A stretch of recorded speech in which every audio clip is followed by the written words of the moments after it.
যোগ সংস্কৃতি ও সবুজের বার্তা নিয়ে সুন্দরবনের সংস্কৃতির সৈনিকের শুভ সূচনা।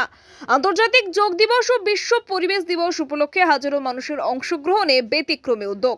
যোগ চর্চার পাশাপাশি বৃক্ষরোপণের অঙ্গীকার। আন্তর্জাতিক যোগ দিবস ও বিশ্ব পরিবেশ দিবসের তাৎপর্যকে এক সূত্রে বেঁধে সুন্দরবনের মানুষের মধ্যে সুস্থ জীবনযাপন ও পরিবেশ সচেতনতার বার্তা পৌঁছে দিতে দক্ষিণ চব্বিশ পরগনার পূর্ণচন্দ্রপুর চাঁদমণি শিক্ষা ভবনের মাঠে শুভ সূচনা হলো সংস্কৃতির সৈনিক কর্মসূচির। অনুষ্ঠানের আয়োজনে ছিল বন্ধুমহল যোগাসন ও যোগ নৃত্য প্রশিক্ষণ কেন্দ্র এবং দক্ষিণ চব্বিশ পরগনার জেলা যোগ ওয়েলফেয়ার অ্যান্ড স্পোর্টস অ্যাসোসিয়েশন। অনুষ্ঠানে হাজারেরও বেশি স্কুলের ছাত্রছাত্রী, অভিভাবক এবং স্থানীয় বাসিন্দার উপস্থিতিতে উৎসবের আবহ তৈরি হয়। 5 বছরের শিশু থেকে শুরু করে বিভিন্ন বয়সের অংশগ্রহণকারীরা মনোমুগ্ধকর যোগাসনের বিভিন্ন কৌশল প্রদর্শন করে দর্শকদের মুগ্ধ করেন। পাশাপাশি অভিভাবকদের অংশগ্রহণে নৃত্য, সঙ্গীত ও যোগাভ্যাসের বিভিন্ন পরিবেশনাও অনুষ্ঠানের বিশেষ মাত্রা যোগ করে। অনুষ্ঠানের অন্যতম আকর্ষণ ছিল পরিবেশ রক্ষার বার্তা। সুন্দরবনের প্রত্যন্ত অঞ্চলে মানুষের কল্যাণ ও মহিলাদের স্বাবলম্বী করার অঙ্গীকার নিয়ে মুক্তি স্টল সকলের দৃষ্টি আকর্ষণ করে। অনুষ্ঠানের শেষে উপস্থিত প্রত্যেকের হাতে বিভিন্ন ফলজ গাছের চারা তুলে দেওয়া হয়, যাতে সবাই বৃক্ষরোপণের মাধ্যমে সবুজ পৃথিবী গড়ে তোলার অঙ্গীকার করেন।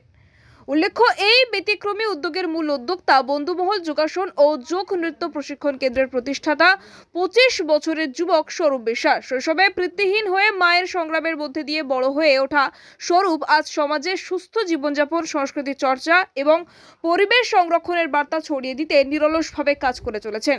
তার এই উদ্যোগের সহযোগিতার হাত বাড়িয়েছেন ভীম হালদার এবং পবিত্র কুমার মাইতি।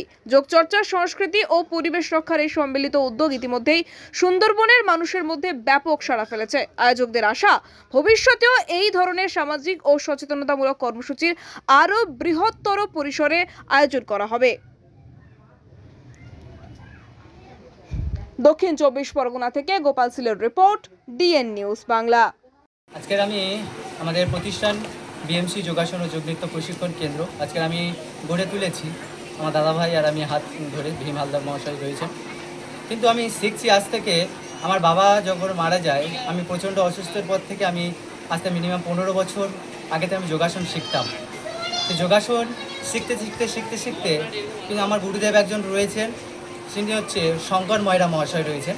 ওনার কাছে আমি অনেক ট্রেনিং নিয়েছি, কিন্তু উনি আমাকে ফ্রি কস্ট আমাকে যোগাসন শিখিয়েছে। আমার ফ্যামিলিতে আমার মা আমাকে মানুষ করছে, তাই উনি দেখে আমাকে তার জন্য আমাকে ফ্রি কস্ট আমাকে যোগব্যায়াম শিখিয়েছে। 21 তারিখের পরের দিন জামাই ষষ্ঠী, ওই জন্য আমরা সকলকে পাবো না বলে ওই দিনকার এই অনুষ্ঠানটা করতে পারিনি, সেটা আজকেরই করেছি। আচ্ছা, করেছে। আজকে তো প্রচুর মানুষ রয়েছে, এরা সবাই স্কুল ছাত্রছাত্রীরা বিভিন্ন স্কুলের? না, বিভিন্ন স্কুলে, শুধু আমার স্কুল নয়, এটা আমাদের অঞ্চলে 4-5টা স্কুলের ছাত্রছাত্রীরা সব এখানে আছে এবং বিভিন্ন সংস্থা একে সাপোর্ট করেছে। বিভিন্ন সংস্থা সাপোর্ট করেছে আর কি। আপনার নাম?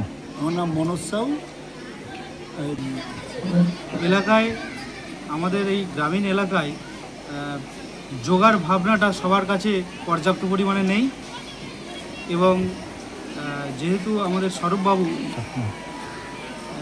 সৌরভবাবু একটা সংগঠন চালান এবং ওনার প্রচেষ্টায় ওই সংগঠন উদ্বুদ্ধ হয়েছে এবং এলাকার বিভিন্ন ছাত্রছাত্রী তার সঙ্গে তার আঙিনায় এসছে, তারা শিখছে এবং সেটা ব্যাপকভাবে যাতে ছড়িয়ে পড়ে এই দিনটা পালন করা হচ্ছে। তাছাড়া আমাদেরকে যোগা শেখানোর সময় আমাদের গুরুজি বলেছেন যে যোগার প্রত্যেক দিন আমাদের দৈনন্দিন কর্মকাণ্ডের মধ্যে যোগাটাকে আনতেই হবে। তা আমরা যদি 15-20 মিনিট করে যোগা অভ্যাস করি প্রত্যেক দিন, অসুবিধা কোথায়? আর যোগার যদি আজকেরও আমি যদি পালন করি, তাতেও আমার অসুবিধা কী?